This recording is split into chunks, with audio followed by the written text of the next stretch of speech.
प्रश्नावली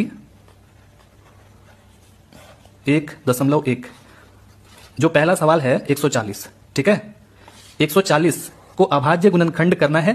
तो देखिए, सबसे छोटी अभाज्य संख्या 2 होती है। अभाज्य संख्या उसको कहते हैं जो सिर्फ 2 संख्या से विभाजित हो, पहला 1 से और दूसरा खुद की संख्या से। ठीक है, तो 2 जो है सिर्फ 1 और 2 से ही विभाजित होता है।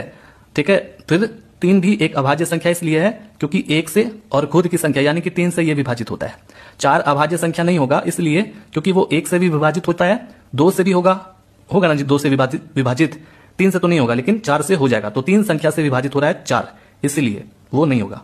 तो हमने बता दिया आपको कि अभाज्य संख्या उसको कहते हैं जो सिर्फ 2 ही संख्या से विभाजित हो। ठीक है, तो 2 से ये विभाजित करेंगे तो बहुत ही आसान है, बच्चा में हम लोग ये सब पढ़े हैं। इसको आप विभाजित करते चलिए, 2 3 6, 1 बचा हुआ है 10 हो गया ना, 2 25 10। ठीक है, अब देखिए ये 2 से नहीं होगा, हमें अभाज्य गुणनखंड ही करना है। ठीक है, अभाज्य संख्या से ही विभाजित करेंगे, 3 से ये नहीं होगा।